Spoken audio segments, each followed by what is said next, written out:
ಗೋವಿಂದ ಗೋವಿಂದ ಈ ವಿಶೇಷ ಕಾರ್ಯಕ್ರಮಕ್ಕೆ ಸ್ವಾಗತ. ನಾನು ವಿಜಯಲಕ್ಷ್ಮಿ ಶಿಬರೂರು. ಇದು ಕೃಷ್ಣನ ಹೆಸರಲ್ಲಿ ಸರ್ಕಾರಿ ಜಮೀನು ಸ್ವಾಹ ಮಾಡಿದವರ ಕತೆ.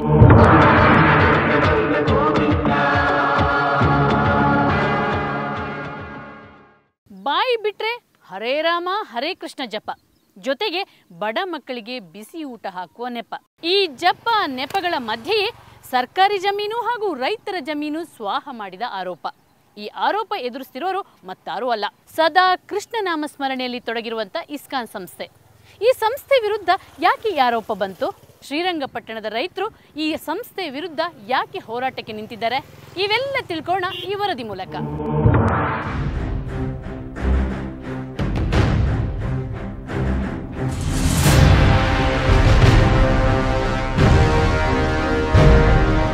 ಬಿಸಿಯೂಟ, ಆಸ್ತಿ ಹಂಚಿಕೆ ಸೇರಿದಂತೆ ಸಾಕಷ್ಟು ವಿವಾದಕ್ಕೆ ಗುರಿಯಾಗಿರುವ ಬೆಂಗಳೂರು ಇಸ್ಕಾನ್ ಸಂಸ್ಥೆ ಈಗ ಭೂಕಬಳಿಕೆ ಮಾಡಿ ಸಿಕ್ಕಿಬಿದ್ದಿದೆ.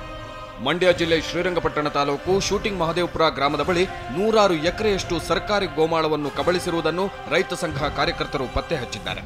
ಗ್ರಾಮದ ಪಕ್ಕದಲ್ಲಿ ಸಂಚರಿಸುವ ಉದ್ದೇಶಿತ ನೈಸ್ ರಸ್ತೆ ಯೋಜನೆ ಪಕ್ಕದಲ್ಲಿಯೇ ಈ ಅಕ್ರಮ ನಡೆದಿದೆ. 1994ರಲ್ಲಿ ಮಾದರಿ ಜೈವಿಕ ತೋಟ ಸಂಶೋಧನೆ ಹಾಗೂ ಅಭಿವೃದ್ಧಿ ಕೇಂದ್ರದ ಹೆಸರಿನಲ್ಲಿ ಸುಮಾರು 30 ಮಂದಿ ರೈತರಿಂದ ಎಕರೆಗೆ 6 ರಿಂದ 8 ಸಾವಿರ ರೂಪಾಯಿ ನೀಡಿ ಒಟ್ಟು 77 ಎಕರೆ ಜಮೀನನ್ನು ಮಧುಪಂಡಿತ್ ದಾಸ್, ಜಯನಾರಾಯಣ್ ಹಾಗೂ ಚಂದ್ರಶೇಖರ್ ಎಂಬುವರ ಹೆಸರಿನಲ್ಲಿ ಖರೀದಿಸಲಾಗಿದೆ. ಈ ಜಮೀನು ಸೇರಿದಂತೆ ಗೋಮಾಳ ಹಾಗೂ ರೈತರ ಜಮೀನನ್ನು ಅಕ್ರಮವಾಗಿ ಒತ್ತುವರಿ ಮಾಡಿ ಕಾಂಪೌಂಡ್ ನಿರ್ಮಿಸಿ ದಬ್ಬಾಳಿಕೆ ನಡೆಸುತ್ತಿದೆ.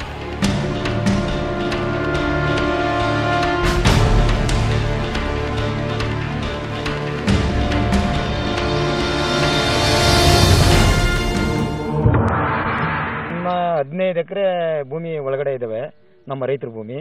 ಅಷ್ಟನ್ನ ವಾಸಪಡಿಸ್ಕೊಂಡು ಒಳಗಡೆ ನೀವು ತಿರುಗಾಡಿ ನಾವು ನೋಡ್ಕೊಳ್ತೀವಿ ಅಂತ ಉಪದೇಶ ಮಾಡಿ ನಾವು ಇಲ್ಲೋದ ಹೊತ್ತಲ್ಲಿ ಕಾಂಪೌಂಡ್ ಹಾಕೊಂಡ್ಬಿಟ್ಟು ಈಗ ನಾವು ನಮ್ಮ ಭೂಮಿ ಒಳಗಡೆ ನಾವು ಹೋಗ್ಬೇಕಾದ್ರೆ ನಮ್ಮ ಹೆಂಗಸು ಮಕ್ಕಳು ಅನ್ನ ತರಬೇಕಾದ್ರು ಅವ್ರು ಗೇಟ್ ತೆಗೆದು ಬೇಗ ಬಿಚ್ಚಿದ್ರೆ ನಾವು ಒಳಗಡೆ ಬರೋದು, ಇಲ್ಲ ನಾವು ಆಚೆ ಕಡೆನೇ ಇರಬೇಕಾಗುತ್ತೆ. ಕಾಂಪೌಂಡ್ ನಿರ್ಮಿಸಿ ಗೇಟ್ ಹಾಕಿರುವುದರಿಂದ ರೈತರು ತಮ್ಮ ಜಮೀನಿಗೆ ಹೋಗಲು ಇಸ್ಕಾನ್ ಅನುಮತಿ ಪಡೆಯಬೇಕಾಗಿದೆ.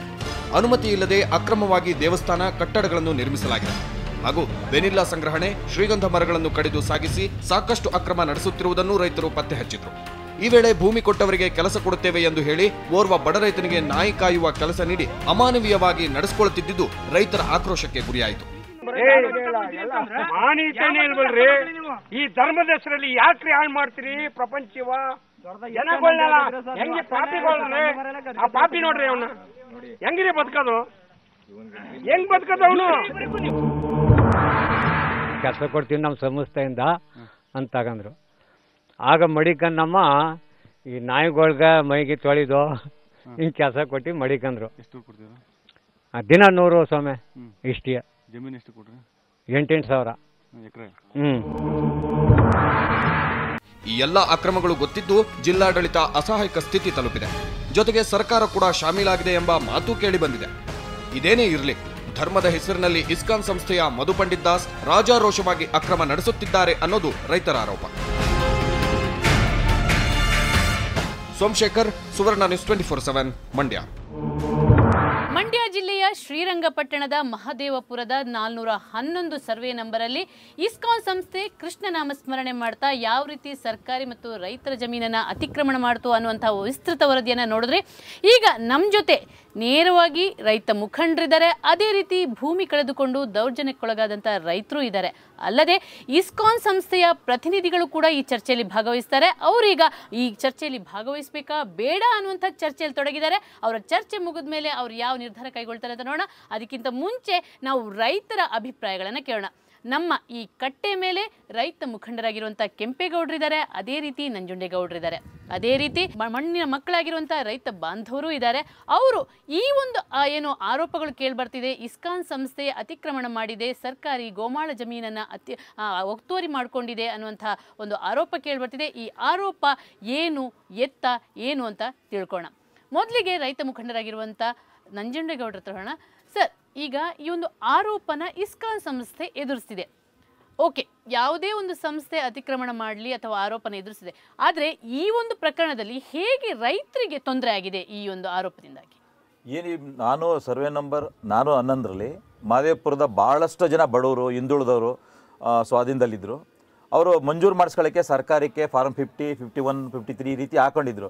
ಈ ಸಂದರ್ಭದಲ್ಲಿ ಅವ್ರು ನೇರವಾಗಿ ಬಂದು ರೈತರು ನಾವು ಇವರು ಭಾಳ ಪ್ರಭಾವಿಗಳು, ಬೆಂಗಳೂರಿನಲ್ಲಿ ರಾಜಕೀಯದ ಪ್ರಭಾವ ಇದೆ, ಇಲ್ಲಿ ಶಾಲೆಗಳು ತೆರಿತೀವಿ, ನಿಮಗೆಲ್ಲ ಉದ್ಯೋಗ ಕೊಡ್ತೀವಿ, ಇವೆಲ್ಲ ಆಸೆ ಅಮಿಷ ಒಡ್ಡಿ ಕೊಡಲ್ಲ ಅನ್ನೋ ಇದ್ರು ಕೊಡೋಂಥ ಒಂದು ಪರಿಸ್ಥಿತಿನ ಸೃಷ್ಟಿ ಮಾಡಿ ತನ್ನಿಂದ ತಾನೇ ಕೊಡಬೇಕು, ಕೊಡಲಿಲ್ಲ ಅಂತ ಹೇಳಿದ್ರೆ ನಾವು ಏನು ಕಳ್ಕೊಬಿಡ್ತೀವಿ ಅಂತೇಳಿ ಭಾಳ ಒತ್ತಾಯಪೂರ್ವಕವಾಗಿ 5,000, 6,000, 8,000ಕ್ಕೆ ಒಂದೊಂದು ಎಕರೆ ಲಕ್ಷಾಂತರ ರೂಪಾಯಿ ಬೆಲೆ ಬಾಳುವಂಥ ಜಮೀನನ್ನ ಬಡವ್ರನ್ನ ಅವರ ಪರಿಸ್ಥಿತಿನ ದುರುಪಯೋಗಪಡಿಸ್ಕೊಂಡು ಖಾಲಿ ಮಾಡಿಸಿ ಕೊಂಡ್ಕೊಳ್ಳೋಕೆ ಶುರು ಮಾಡಿ. ಅದು ಕಾವೇರಿ ನದಿ ತಟದಲ್ಲಿರುವಂಥ ಫಲವತ್ತಾದ ಭೂಮಿ ಮೈಸೂರು ನಗರಕ್ಕೆ ಸಮೀಪ ಆದಂಥದ್ದು. ಇವತ್ತು 50 ಲಕ್ಷ, 60 ಲಕ್ಷ, 1 ಕೋಟಿ ತನಕ ಬೆಲೆ ಇದೆ. ಇದನ್ನ ಮಾಡುವಂಥ ಪೂರ್ವಭಾವಿ ಉದ್ದೇಶನೇ ಅವ್ರದ್ದು. ಇದು ಬಂದು ಮಾಡಿದ್ದು 411 ಸರ್ವೆ ನಂಬರು ಗೋಮಾಳ ಇದೆ. ಅದನ್ನು ಇಲ್ಲಿದ್ದಂಥ ಮಣ್ಣಿನ ಮಕ್ಕಳು ಅಥವಾ ಬಡವರು ಕೂಲಿ ಕಾರ್ಮಿಕರು ಮಾತ್ರ ಅನುಭವ ಮಾಡಬೇಕೆ ಹೊರತು ಯಾವುದೋ ಒಂದು ದೊಡ್ಡ ಸಂಸ್ಥೆ ಮತ್ತೊಂದು ಬೇರೆ ಅನುಕೂಲಸ್ಥರು ಭೂಮಾಫಿಯಾದವ್ರು ಬಂದು ಭೂಮಿ ಹಿಡಿಯುವಂಥ ಒಂದು ಹುನ್ನಾರದಲ್ಲಿ ಇದೊಂದು ಉದಾಹರಣೆ ಇದೆ. ಓಕೆ ಸರ್ ಕೆಂಪೇಗೌಡ್ರೆ, ಈಗ ರೈತರು ಇಲ್ಲಿ ಸಾಕಷ್ಟು ಆರೋಪಗಳನ್ನು ಮಾಡಿದ್ದಾರೆ. ಈ ಆರೋಪ ಮೇಲ್ನೋಟಕ್ಕೆ ನಿಜ ಅನಿಸುತ್ತೆ, ಆದರೆ ಒಳ ಹೊಕ್ಕಾಗ ಇದರಲ್ಲಿ ಎಷ್ಟು ಹುರುಳಿದೆ ಅನಿಸುತ್ತೆ? ಮೇಡಮ್, ಎಷ್ಟು ಉರುಳಿದೆ ಅನ್ನೋದಕ್ಕೆ ಆ ಬಡತನದ ರೇಖೆಲ್ಲ ಅವರಲ್ಲ, ಆ ರೇಖೆಗೆ ತರಕ್ಕೆ ಇಸ್ಕಾನ್ ಸಂಸ್ಥೆಯಲ್ಲಿ ಧರ್ಮದ ಒಂದು ಹೆಸರು ಹೇಳ್ಕೊಂಡು ಒಂದು ಕಾಲೇಜ್ ಮಾಡ್ತೀವಿ, ಒಂದು ಸ್ಕೂಲ್ ಮಾಡ್ತೀವಿ, ಇತ್ಯಾದಿಗಳೆಲ್ಲನೂ ನಿಮ್ಗೆ ಸೌಕರ್ಯ ಮಾಡ್ತೀವಿ, ನಿಮ್ಮನ್ನ ಯಾವ ಕಡೆನೂ ಬಿಡ್ಕೊಡ್ದಂಗೆ ನಿಮ್ಮ ಬುದ್ಧಿವಂತರು ಮಾಡ್ತೀವಿ, ಬುದ್ಧಿಜೀವಿಗಳು ಮಾಡ್ತೀವಿ ಅಂದಂಥ ಜನ ಅವ್ರಿಗೆ ಒಂದೊತ್ತು ಊಟಕ್ಕೂ ಇಲ್ದಂಗೆ ನಿಲ್ಲಿಸಿದ್ದಾರೆ. ಅಂದರೆ ಆ ಒಂದು ಸರ್ಕಾರ ಕೊಟ್ಟಂತ ಅಂದರೆ 15 ವರ್ಷ ಈ ಭೂಮಿನ ನಿಮ್ಮ ಜೊತೆ ಇರಬೇಕು, ಆ ನಂತರನೇ ಮಾರಬೇಕು ಅನ್ನುವಂಥ ಒಂದು ಕಂಡೀಷನ್ ಮೇಲೆ ಸರ್ಕಾರ ಕೊಟ್ಟಿತ್ತು. ಕಂಡೀಷನ್ ಮೀರಿ ಅವ್ರನ್ನ ಒಂದು ಬೈದ ದೃಷ್ಟಿಲಿ ಪೊಲೀಸ್ ಕಂಪ್ಲೇಂಟ್ ಕೊಡೋದು, ಅವ್ರ ಮೇಲೆ ಒಬ್ಬ ಕೊಡಿಕಿಲ್ಲ ಅಂದರೆ ಅವ್ನು ಪೊಲೀಸ್ ಕಂಪ್ಲೇಂಟ್ ಇಶ್ಯೂ ಮಾಡವ್ರೆ, ಒಬ್ಬೊಬ್ಬನ ಮೇಲೆ 6 ಕಂಪ್ಲೇಂಟ್ ಇಶ್ಯೂ ಮಾಡಿದ್ದಾರೆ. ನಮ್ಮ ಚರ್ಚೆಗೆ ಬಂದು ಭಾಗವಹಿಸಿಂಥ ಮನವಿಗೆ ಸ್ಪಂದಿಸಿ ಬೆಂಗಳೂರಿನ ಇಸ್ಕಾನ್ ಪ್ರತಿನಿಧಿಯಾಗಿರುವಂಥ ಭರತದಾಸ್ ಅವರಿದ್ದಾರೆ. ಅವ್ರ ಹತ್ರ ನೇರವಾಗಿ ಕೇಳೋಣ ಈ ಆರೋಪಕ್ಕೆ ಇವರ ಉತ್ತರ ಏನಿದೆ ಅಂತ. ಈಗ ರೈತರು ಆರೋಪ ಮಾಡ್ತಿದ್ದಾರೆ ಏನಂದರೆ ಮಹದೇವಪುರದ 411 ಸರ್ವೆ ನಂಬರಲ್ಲಿರುವಂಥ ಸರ್ಕಾರಿ ಜಮೀನು ಮತ್ತು ರೈತರಿಗೆ ಪರಭಾರೆ ಮಾಡಿರುವಂಥ ಕೆಲ ಜಮೀನನ್ನು ಒತ್ತಾಯಪೂರ್ವಕವಾಗಿ ನೀವು ಇಸ್ಕಾನ್ ಸಂಸ್ಥೆಯವರು ತಗೊಂಡಿದ್ದೀರಿ ಅನ್ನುವಂಥದ್ದು. ಇದಕ್ಕೆ ನಿಮ್ಮ ಉತ್ತರ ಏನಿದೆ? ಮೊದಲನೇದಾಗಿ ನಾವಿಲ್ಲಿ ಮಾಡ್ತಾ ಇರೋದು ಒಂದು ಕೃಷಿ ಆಧಾರಿತ ಕಾರ್ಯಕ್ರಮ. ಇದು ರೈತರ ಪರವಾಗಿರೋವಂಥ, ರೈತರಿಗೋಸ್ಕರನೇ ಮಾಡ್ತಾರಂಥ ಕಾರ್ಯಕ್ರಮ ಇದು. ಯಾವುದಕ್ಕೆ ಮಾಡ್ತಾ ಇರೋದು ಅಂದರೆ ಸಾವಯವ ಕೃಷಿಯನ್ನು ಎಲ್ಲೆಡೆ ಪ್ರಸರಣ ಮಾಡೋಣ, ನಮ್ಮ ವೇದ ಗ್ರಂಥಗಳಲ್ಲಿ ಕೊಟ್ಟಿರುವಂಥ ಕೃಷಿಯನ್ನೇ ಎಲ್ಲ ಕಡೆ ಪ್ರಸರಣ ಮಾಡೋಣ ಅನ್ನೋ ಉದ್ದೇಶದಿಂದ ಇದನ್ನು ಮಾಡ್ತಾ ಇರೋದು.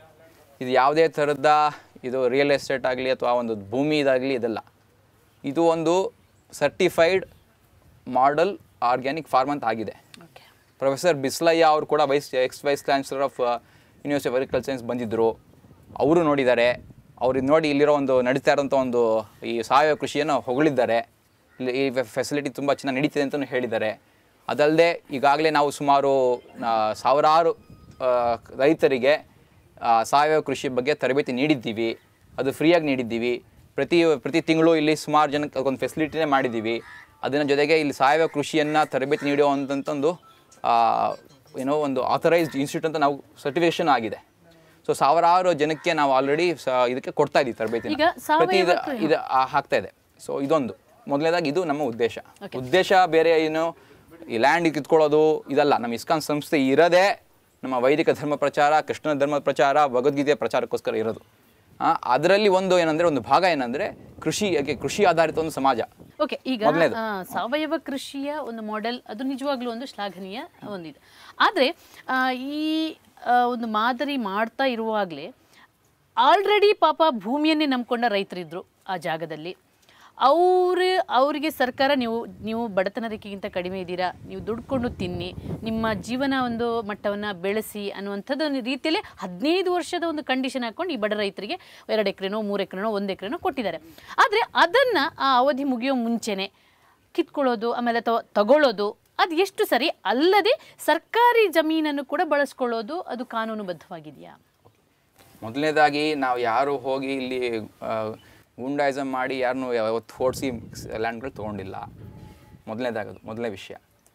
ಇನ್ನೊಂದೇನೆಂದರೆ ಪ್ರತಿಯೊಬ್ಬರಿಗೂ ಕ್ರಯವಾಡಿ ಆ ಕ್ರಯ ರಿಜಿಸ್ಟರ್ ಆಗಿದೆ, RTC ಆಗಿದೆ. ಅದ್ರ ಪ್ರಕಾರ ನಾವು ಲ್ಯಾಂಡ್ಗಳು ತೊಗೊಂಡಿರೋದು. ಪ್ರತಿಯೊಬ್ಬರಿಗೂ ಕೂಡ ಅಲ್ಲಿ ಮೊದಲು ಇದು ಬರಡು ಭೂಮಿ ಆಗಿಬಿಟ್ಟಿತ್ತು. ಮೊದಲು ನೋಡಿದ್ರೆ ಕಲ್ಲು ಹೆಚ್ಚಿತ್ತು. ಅದನ್ನೆಲ್ಲ ಕಷ್ಟಪಟ್ಟು ಸೇವೆ ಮಾಡಿ ಬರಡು ಭೂಮಿ ಅಂದರೆ ಬರಡು ಅಂದರೆ ಹೆಂಗೆ ಬಟ್ ಹೆಚ್ಚು ಕಲ್ಲು ಇದೆಲ್ಲ ಇತ್ತು. ಬಟ್ ಅದು ಕಷ್ಟಪಟ್ಟು ಇಷ್ಟು ವರ್ಷ ಸೇವೆ ಮಾಡಿ ಬೆಳೆಸಿರೋದು. ಅದು ಯಾರು ನಾವು ಹತ್ರ ಓಡಿಸಿಲ್ಲ, ನಾವು ಅವ್ರಿಗೆ ಎಷ್ಟು ಕರೆ ಅವ್ರು ಕೇಳಿದ್ವಿ, ಆ ಕರೆ ಕೊಟ್ಟಿದ್ದೀವಿ ದುಡ್ಡು. ಇದೆಲ್ಲ ಆಗಿರೋದು 1994 ತೊಗೊಂಡಿರೋದು. ಅದನ್ನು 1994 ನಾವು ತೊಗೊಂಡಿರೋದು. ಅವಾಗ ತೊಗೊಂಡಿದ್ದಕ್ಕೆ ಅದಕ್ಕೆ ಮಾಡ್ಕೊಂಡು ಹೋಗಿದ್ವಿ, ಅದೇ ವ್ಯವಸ್ಥೆಗೆ ಇಟ್ಕೊಂಡು ಹೋಗಿದ್ವಿ, ನಾವು ಬೇರೆ ಯಾವುದಕ್ಕೂ ಉಪಯೋಗಿಸಿಲ್ಲ ನಾವು. ಮೊದಲೇದಾಗಿ ಆಮೇಲೆ ಇದು 15 ವರ್ಷದ ಮುಂಚೆ ಪರಾಬರಿ ಆಗಿರೋದೆಲ್ಲ ಅದೆಲ್ಲ ಸುಳ್ಳು, ಅದು ಸುಳ್ಳದು. ಸ್ಪಷ್ಟವಾಗಿ ನಾವು ಅದನ್ನು ಇದೇನು ಕೊಂಡ್ಕೊಂಡಿದ್ದೀವಿ, ಕಾನೂನುಬದ್ಧವಾಗಿ ಕೊಂಡ್ಕೊಂಡಿದ್ದೀವಿ, ಕಾನೂನುಬದ್ಧ ನಾವು ತೊಗೊಂಡು ಅದನ್ನು ಕೃಷಿಗೆ ಉಪಯೋಗಿಸ್ಕೊಂಡಿದ್ದೀವಲ್ಲ, ಬೇರೆನಕ್ಕೆ ಉಪಯೋಗಿಸಿಲ್ವಲ್ಲ. ಇಸ್ಕಾನ್ ಸಂಸ್ಥೆಯವರು ಹೇಳ್ತಿದ್ದಾರೆ ಇದು ಸುಳ್ಳು ಆರೋಪ, ರೈತರು ಅವರಿಗೆ ನ್ಯಾಯಯುತವಾಗಿ ಬೆಲೆ ಕೊಟ್ಟೆ ನಾವು ಅವ್ರ ಜಮೀನನ್ನು ಪಡ್ಕೊಂಡಿದ್ದೀವಿ ಅಂತ. ಈಗ ನೇರವಾಗಿ ರೈತರ ಹತ್ರನೇ ಕೇಳೋಣ, ಅದಕ್ಕಿಂತ ಮುಂಚೆ ಒಂದು ಸಣ್ಣ ಬ್ರೇಕ್ ತಗೊಳ್ಳೋಣ.